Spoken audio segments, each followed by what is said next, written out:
Hi, you're listening to Oh Crap with Jamie. This is a podcast for parents working hard to break the cycles while dropping the F-bomb a lot. I'm your host, Jamie Glowacki, and I am the author of Oh Crap Potty Training and Oh Crap I Have a Toddler. And I am so happy you're here. Hey guys, welcome. I don't know where you guys are. I'm recording this September 1st and it is freezing out in Rhode Island. It was 48 degrees this morning. Very chilly weather for us and I'm here for it. I'm all done with sweating. All right, today I want to talk about doing too much emotionally with our kids. So we talk about this a lot on this podcast of when children are too much in control of what happens in the house, when they are kind of tiny dictators or grabbing onto control and trying to manage the household, that is not good. We know that's not good for kids, right? Because they're wired to want control, but they don't know what to do with it. So they end up going a little cuckoo, and you see a lot of volatile behavior when a kid has too many options, when they start bossing people around. And I've done past episodes on tiny dictators. So you can go back and get those. Let me make a note. I'll try to put that in the show notes. Somebody pointed out in our online community that I say it's going to be in the show notes and then I forget. So I apologize for that. I stop recording sometimes and I do forget. So I'm sorry. So I'll link some Tiny Dictator podcasts in the show notes. And, but we know that doesn't help children. And what can happen is they start glomming onto control like more and more. Once they get a little, they want a lot, but they don't know what to do with it because especially in the 0 to 6 range, right? Like they shouldn't be in control. They don't have long-term judgment or thinking. Their prefrontal cortex isn't online. Their executive functioning is not online. And so they can't have that much control. And I have always said it almost looks like to me, I see kids out in the world, out in the wild, on the playground. And do you remember I think it's the snake in the Jungle Book who has the hypnotizing swirly eyes in the original Jungle Book? That's what they look like. Their eyes look crazy to me because they're sort of free falling when there's not a lot of boundaries and they're the ones who are running the household. And it can kind of sneak up on you because obviously you're buying the groceries and paying the mortgage and doing the laundry, right? So it's like, oh no, I run the household. But do you? If you're catering to every single thing your kid needs or wants or not having them take any accountability, there's no boundaries, then the child is in control, right? And we know that's not good. And what's happening right now is I'm seeing a lot of kids who have too much emotional control. And this really is linked to this whole thing I've been sort of discussing in the last few months of the gentle parenting gone awry, misconstrued as permissive parenting, or maybe not even permissive parenting, but like just super gentle all the time with no corrective action. But more importantly, stopping everything to cater to every feeling. And when I say cater, I don't necessarily mean like giving in. I mean giving every feeling, every reaction, super intense time. So we were kind of told, I don't know, about 10 years ago, like we need to validate their feelings. We need to validate their emotions. We need to let them express that, teach them emotional wisdom, right? Teach them emotional language.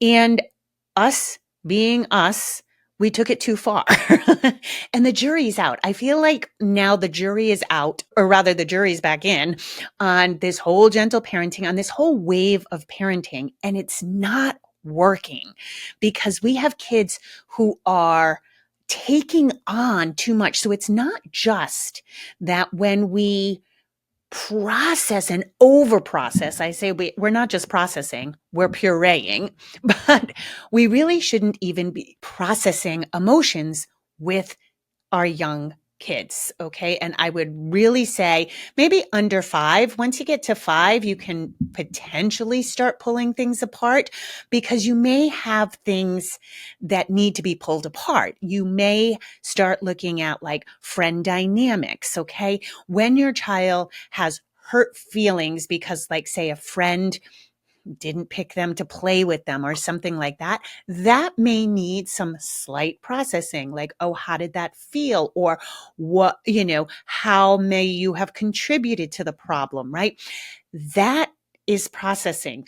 When a child is just having a big feeling because things didn't go their way or you cut the sandwich the wrong way, 90% of toddler feelings and emotions are literally just reactions. Okay. They're reactions to being out of control. They're reactions to being overstimulated. They're reactions to being hungry or tired. They're not actual feelings that need to be pulled apart. Okay. And I think that's where parents are getting screwed up. I've said this numerous times, so this shouldn't be a shock to you. You can validate a feeling without processing. Okay. All validating means is acknowledging. I see you're frustrated and it's time to go. We have to put on shoes and I'm going to help you do that. Okay. Like that's how you don't brush off. So what went wrong when we were parented, right? Our parents would be like, stop crying before I give you something to cry about, right? That is not validating. That is not acknowledging the feeling. You can acknowledge the feeling without getting mired in it. And I feel like with the 0 to 6 crowd, what we got going on is like quicksand right now, like the quicksand that we all saw in sitcoms. I don't know. I saw this graphic once that said, I thought quicksand would factor a lot more into my life based on, the 1970s TV shows. But here it is. This is quicksand. It's the quicksand of feelings and y'all get stuck in it, right? And so we want to look at a child and say, yes, I see you're having a hard time. And what are you going to do about it? Not but, and I'm going to help you. And sometimes and we can't do anything about that, right? So that's where we're kind of healing the shitty part of how we were parented without getting stuck in this over processing. So over processing does a couple of things. Number one, it is obviously it gives weight to feelings. Guys, we can't give this much fucking weight to feelings. None of us. We have an entitled world right now, a bunch of entitled kids, because we taught them that every feeling matters and every feeling has to be attended to and people have to bend to your feelings. No, we all have feelings. Feelings are valid. Feelings are not correct. They are through our own lens and people do not have to bend to our feelings. Now, if you have a good friend and you're having feelings about your friendship, hopefully you can have a conversation and a dialogue about it. But ultimately, nobody's going to bend because you're having a feeling. So we don't want to teach that to our children because then they go around thinking the world just caters to them. The world stops if they have a negative feeling. Negative feelings are a part of fucking life, guys. Like we have to cope with them. And what I see is an overprocessing in an attempt to get the child to not have the feeling. And I see and hear a lot of processing feelings with our young kids is asking them permission to parent them. It's getting them or trying to get them to see things through our eyes. But if you would just be reasonable, child, and understand I'm doing this for your safety. Yeah, they don't care, guys. They literally don't care. They're having a big reaction. They're having this feeling that they can't control, and it doesn't need to be processed. And most importantly, you do not ask your child permission to parent them. You do not try to get them to see your ways. And this will go through many stages as your child gets older, but even when you're in the guiding 12 to 18 and you're not so in quicksand, right? And you're doing more guiding. Yes, we can explain our actions as a parent, but ultimately, they may never understand that. Like right now, we're going through the heyday of parents really not giving their kids social media, thank God, till older ages. And parents are like, yeah, my kid really hates me right now. And that's okay. This is my job to keep them safe, not to have them like me. And we have gotten stuck, the gentle parenting sort of thing. There's a lot that encompasses it, but I think it became that my kid's going to like me the whole time. And they're not. You can say, yes, I see you're having a hard time and move on with your day. But another thing is happening. Not only does this create that sort of entitlement of like the world's going to bend to my feelings, everybody stop, I'm having a feeling, but we're actually giving them too much psychological weight. Okay. And what's happening is in the processing of feelings, because they're 4 and don't have really a whole lot going on, right? This big feeling was probably more of a big reaction. And you attempt to process what is happening is parents are oversharing. They're oversharing their process. I'm so frustrated. I know you're having a hard time, but this makes mommy so sad. This makes daddy angry. And when daddy gets angry, he's very frustrated and he starts, getting, maybe throwing things. I have a lot of parents who struggle with temper and throw things, and then expect their kids to not have that. Okay. We're over processing, which means we're now burdening our children with too much emotional stuff, too much emotional control, but too much of our shit. Okay. Your kid doesn't need to know what's going on. Again, can you validate and say something like, or acknowledge, wow, I am really frustrated right now in this moment. I'm going to take a breath. Not, you make me frustrated. We have to stop saying you make me to everyone, guys. Okay. Nobody makes you feel anything. You have feelings. This goes for shame. This goes for anger. This goes for being startled, right? So somebody cuts you off suddenly, like you could say, oh, you make me. No, you got startled by somebody's actions. They didn't make you feel that. And this is a really important thing to tease out. Own your emotions as yours, because when we continually put that on our child, we are burdening them with our process.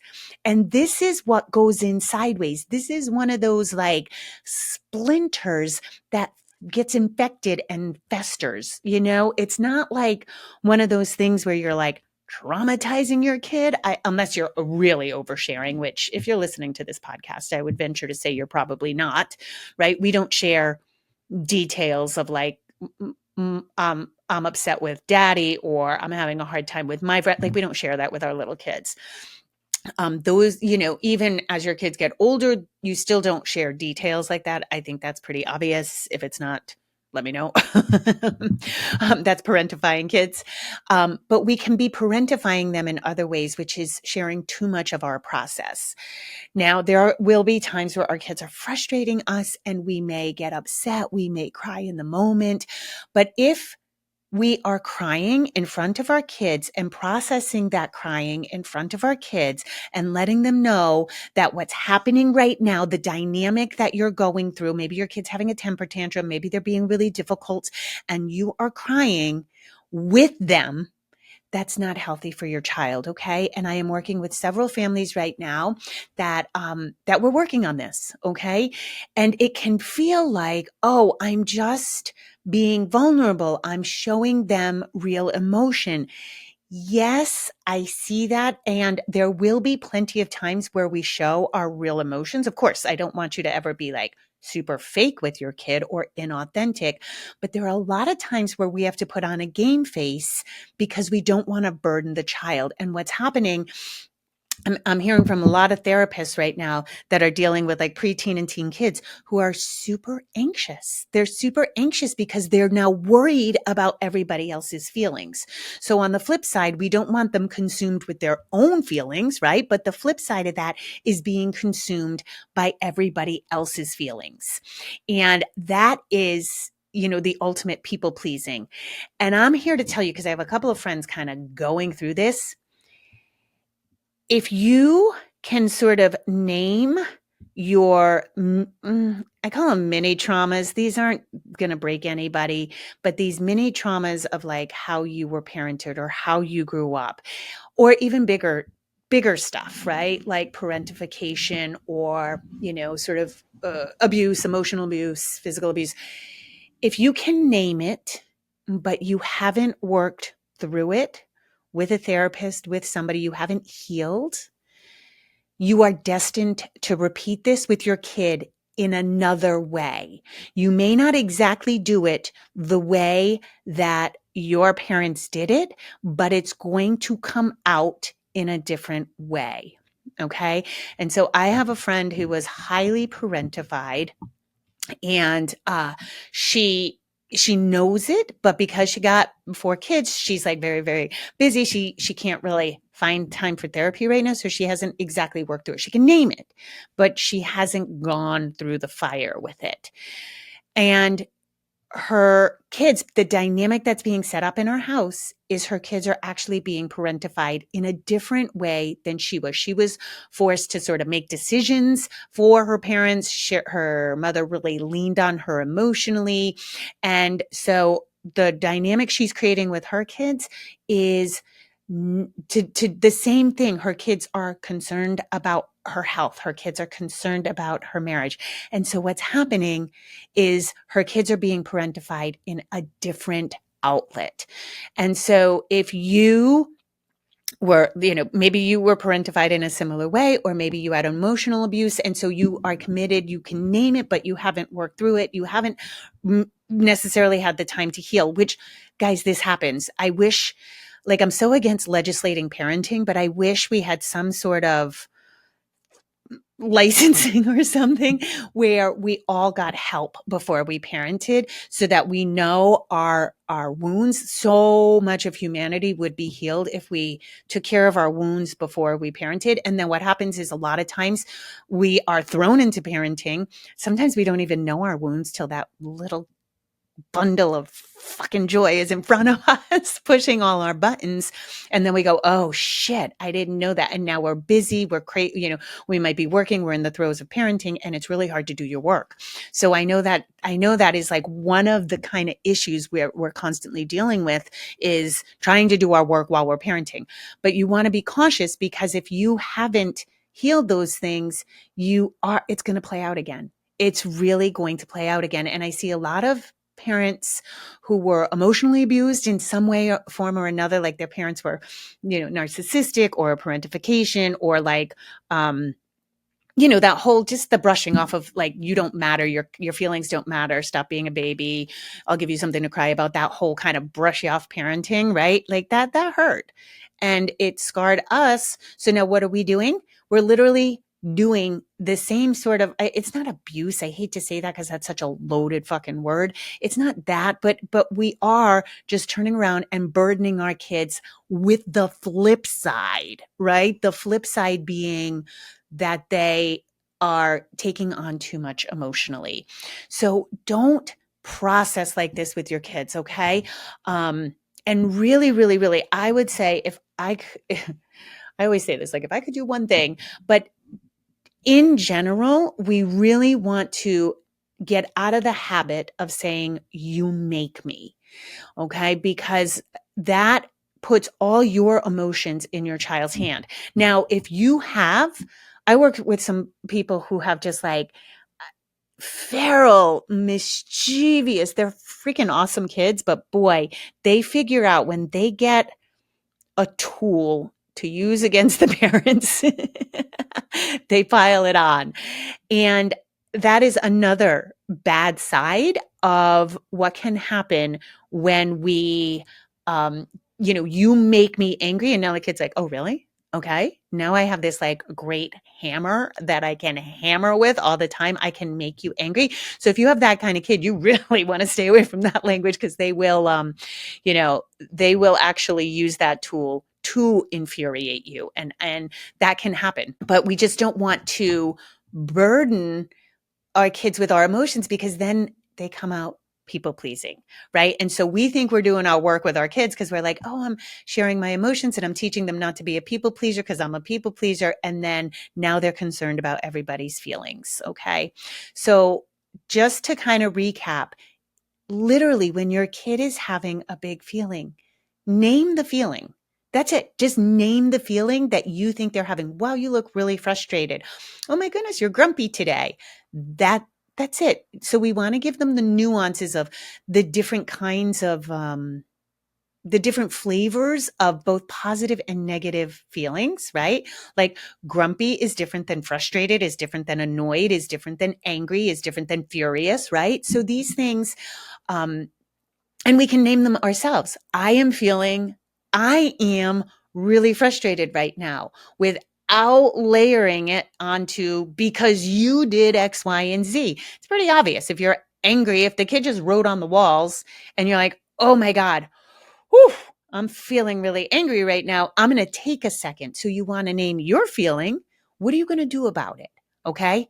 That is how you model emotional language to your kid. I'm feeling this. I'm going to take a couple of breaths. I'm feeling really angry. I'm going to walk. I'm just going to walk around the house for a second. I'm going to stomp this out and get my anger out. That's how you model it. Okay. We're not sitting down and, oh my goodness, you look so angry. Are you feeling angry? What? No. Just stop all of that, guys. Okay. And then try not to cry. Try not to cry too much in front of your kid. There will be moments. There will always be moments for all of us that we don't know what to do. We're at a loss. But when we don't sit and cry in front of your child, if you do end up in tears, what you want to do is you want to be like, oh my goodness, I'm just going to go get a tissue. I'm going to collect myself. I'm going to close my eyes and breathe for a second because my feelings are overwhelming me right now. And that's okay. But when you sit and cry or sit and just be angry or sit and stew in front of your child and give them like the steamy silent treatment, that's not silent at all. We're asking them to fix it. We're asking them to own it. And they're too little for that. And it's creating anxiety in kids. And they're being afraid to make a move. They're afraid to express anything. They're afraid, or flip side, they're expressing everything because they don't know what to do with this power burdening. They don't know what to do with it. They don't have the capacity to hold it. So you could see like crazy out of control behavior, or you can see like them shutting down or them trying to make everything okay, smooth everything over. Okay. I think that's all I have for today. All right, you guys, as always, I appreciate you. Hey, do me a solid and leave a 5-star review if you like this podcast, because that super helps the algorithm and helps more people see this totally free podcast. All right, guys, rock on and have a beautiful day.